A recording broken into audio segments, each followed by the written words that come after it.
ನಮಸ್ಕಾರ ನೋಡಿ, ಧರ್ಮಸ್ಥಳದಲ್ಲಿ ಆಗಿರುವಂತಹ ನಿಗೂಢ ಸಾವಿನ ಪ್ರಕರಣ, ಅದರ ಜೊತೆಗೆ ಸೌಜನ್ಯ ಅತ್ಯಾಚಾರ ಕೊಲೆ ಪ್ರಕರಣ ಸಾಕಷ್ಟು ದಿನಗಳಿಂದ ಸುದ್ದಿ ಮಾಡ್ತಾ ಇರುವಂತಹ ವಿಚಾರ. SIT ಕೂಡ ತನಿಖೆ ಮಾಡ್ತಾ ಇದೆ. ಸಾಕಷ್ಟು ಜನರ ವಿಚಾರಣೆಯಾಗಿದೆ, ಅರೆಸ್ಟ್ ಕೂಡ ಆಗಿದೆ. ಅದೆಲ್ಲದರ ನಡುವೆ ದಿನ ದಿನ ಹೊಸ ಮುಖಗಳ ಎಂಟ್ರಿ ಕೂಡ ಆಗ್ತಾ ಇದೆ. ಇದೆಲ್ಲದರ ನಡುವೆ SITಗೇನೆ ಒಂದಷ್ಟು ಮಾಹಿತಿಗಳು ಸಿಗ್ತಾ ಇಲ್ಲ. ಸುಮಾರು 38 ಶವಗಳ ವಿಲೇವಾರಿಯ ಬಗ್ಗೆ ಮಾಹಿತಿಯೇ ಇಲ್ಲ ಅನ್ನೋದ್ರ ಬಗ್ಗೆನೂ ಕೂಡ ಅಪ್ಡೇಟು. ಅದೆಲ್ಲದರ ನಡುವೆ ರಾಜ್ಯಾದ್ಯಂತ ಒಂದು ದೊಡ್ಡ ಮಟ್ಟದ ಅಭಿಯಾನ ಶುರುವಾಗಿರೋದು. ಕೊಂದವರು ಯಾರು ಅನ್ನುವಂತಹ ಶೀರ್ಷಿಕೆಯ ಅಡಿಯಲ್ಲಿ ರಾಜ್ಯಾದ್ಯಂತ ಒಂದು ದೊಡ್ಡ ಮಟ್ಟದ ಅಭಿಯಾನವನ್ನು ಶುರು ಮಾಡಲಾಗಿದೆ. ಅಂದರೆ ಅಲ್ಲಿ ಆಗಿರುವಂಥ ಅಸಹಜ ಸಾವುಗಳು, ಯಾರ್ಯಾರೋ ಬಂದು ಸುಮ್ಮನೆ ಧರ್ಮಸ್ಥಳದಲ್ಲಿ ಯಾಕೆ ಸಾಯ್ತಾರೆ? ಧರ್ಮಸ್ಥಳ ಒಂದು ಪುಣ್ಯಕ್ಷೇತ್ರ, ಮಂಜುನಾಥನ ಸನ್ನಿಧಿ, ಹೌದು ಸತ್ಯ. ಅಲ್ಲಿ ಸಿಕ್ಕರೆ ಮೋಕ್ಷ ಸಿಗುತ್ತೆ ಅಂತ ಮನೋಭಾವಕ್ಕ, ಅಥವಾ ಅಲ್ಲಿ ಕೊಲೆ ಆಗಿದೆಯಾ, ಅಥವಾ ಅಲ್ಲಿ ಬಂದು ಯಾರಾದರೂ ತಾವಾಗೇ ಆತ್ಮಹತ್ಯೆ ಮಾಡ್ಕೊಂಡಿದ್ದಾರಾ? ಇದೆಲ್ಲದಕ್ಕೂ ಕೂಡ ಈಗ ಆಲ್ರೆಡಿ SIT ತನಿಖೆಯನ್ನು ಮಾಡ್ತಾ ಇದೆ.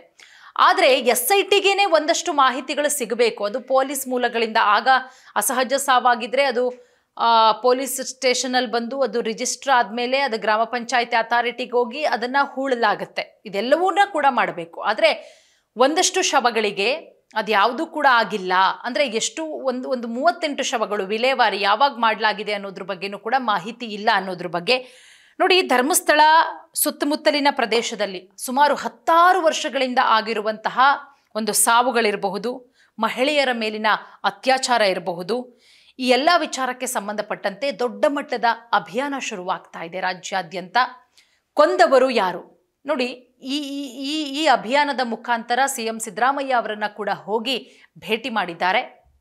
ಅವರು ಕೂಡ ಒಂದು ಭರವಸೆಯನ್ನು ಕೊಟ್ಟಿದ್ದಾರೆ. ಇಲ್ಲ, ಒಳ್ಳೆ ರೀತಿಯಲ್ಲಿ ನಮ್ಮ ಸರ್ಕಾರದ ವತಿಯಿಂದ ನಾವು ತನಿಖೆಯನ್ನು ಮಾಡಿಸ್ತೀವಿ ಅಂತ ಹೇಳಿ ಸರ್ಕಾರ ಪತ್ತೆ ಹಚ್ಚಿ ಯಾರಿದ್ದಾರೆ ತಪ್ಪಿತಸ್ಥರು ಅಂಥವರಿಗೆ ಕಠಿಣಾತಿ ಕಠಿಣ ಶಿಕ್ಷೆಯಾಗಬೇಕು ಅನ್ನೋದು ಇವರ ಎಲ್ಲರ ಒತ್ತಾಯ ಕೂಡ ಆಗಿದೆ.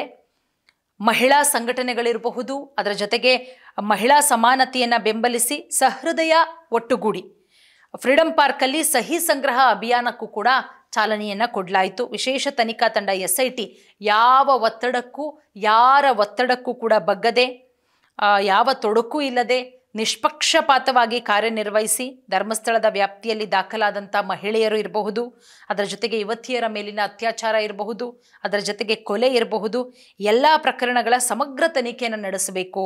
ಸರ್ಕಾರ ಅನುವು ಮಾಡಿಕೊಡ್ಬೇಕು. ಅಲ್ಲಿ ನಡೆದಿರುವಂತಹ ಎಲ್ಲ ಪ್ರಕರಣಗಳಿಗೆ ಸಂಬಂಧಪಟ್ಟಂತೆ ಸಾಕ್ಷಿಗಳು, ಅನುಮಾನಾಸ್ಪದ ಸಾವುಗಳು, SIT ಎಲ್ಲದರ ಬಗ್ಗೆ ತನಿಖೆಯನ್ನು ಮಾಡಬೇಕು ಅಂತ ಹೇಳಿ ಹೋರಾಟಗಾರರು ಈಗ ಆಲ್ರೆಡಿ ಆಗ್ರಹಿಸಿದ್ದಾರೆ.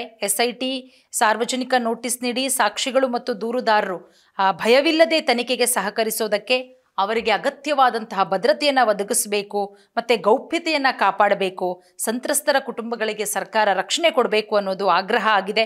ಒಟ್ಟಾರೆ ಮಹಿಳೆಯರ ಸ್ವಾತಂತ್ರ್ಯಕ್ಕೆ ಯಾವುದೇ ರೀತಿಯ ಧಕ್ಕೆ ಬರಬಾರ್ದು. ಅಲ್ಲಿ ಸಾಕಷ್ಟು ಮಹಿಳೆಯರ ಅತ್ಯಾಚಾರ ಆಗಿದೆ, ಕೊಲೆಯಾಗಿದೆ, ಸಾಕಷ್ಟು ಅಪರಿಚಿತರ ಸಾವುಗಳಾಗಿದೆ.